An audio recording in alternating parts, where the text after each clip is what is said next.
Hi ನಮಸ್ಕಾರ, ನಾನು ನಿಮ್ಮ ಪ್ರೀತಿಯ ಶಿವಾನಂದ್. ಸೊ ಈ ಬೋರ್ಡ್ ಮೇಲೆ ಒಂದು ಕ್ವಶನ್ ಇದೆ, ಅದನ್ನು ಯಾವ ಥರ ಬಿಡಿಸೋಣ ಅನ್ನೋದು ಇವತ್ತು ಚರ್ಚೆ ಮಾಡೋಣ.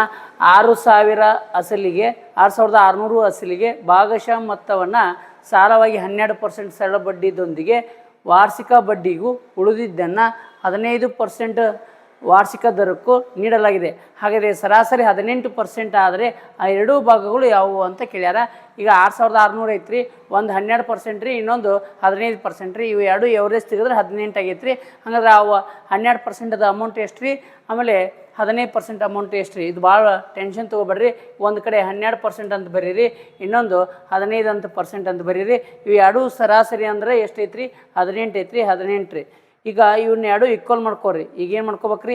ಇವೆರಡೂ ನಂಬರ್ಗಳನ್ನ ಇದಕ್ಕೆ ಈಕ್ವಲ್ ಮಾಡ್ಕೋಬೇಕು. 12ಕ್ಕೆ 18 ಆಗ್ಬೇಕಾದ್ರೆ ಇನ್ನೂ ಎಷ್ಟು ರೀ? ಇನ್ನೂ ಎಷ್ಟು ಕೂಡಿಸ್ಬೇಕ್ರಿ? 6 ಕೂಡಿಸ್ಬೇಕ್ರಿ. ಈಗ 15 ಇದ್ದಿದ್ದು 18 ಆಗ್ಬೇಕಾದ್ರೆ ಇನ್ನೂ ಎಷ್ಟು ಕೂಡಿಸ್ಬೇಕ್ರಿ?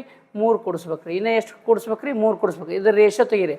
3 ಒಂದಲೇ 3 ಎರಡಲೇ ರೀ. 1:2 ಬಂತು ರೀ. ಹಂಗಾರೆ 1:2 ಅಂದ್ರೆ 3 ರೀ. 3 ಭಾಗ ಅಂದ್ರೆ ರೊಕ್ಕ ಎಷ್ಟೈತ್ರಿ?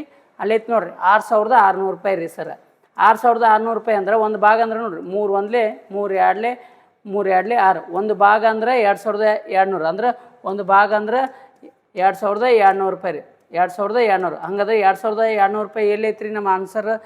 ಇದು ಒಂದೇ ಐತ್ರಿ. ಹಾಗಾದ್ರೆ right answer A is right answer. ಇನ್ನು ಎರಡು ಭಾಗದ ಅಮೌಂಟ್ ಎಷ್ಟೈತೆ ಅಂದರೆ 2,200 ಇಂಟು 2 ಮಾಡಿರಿ 4,400 ರೂಪಾಯಿ ಆತ್ರಿ. ನಮ್ಮ ಸರಿಯಾದ ಆನ್ಸರ್ ಯಾವ್ದು ರೀ? A is right answer. ಮತ್ತು ಇಂಥ ಪ್ರಾಬ್ಲಮ್ಸ್ನ ನೆಕ್ಸ್ಟ್ ವಿಡಿಯೋಲ್ಲಿ ಚರ್ಚೆ ಮಾಡೋಣ. Okay, thank you, by.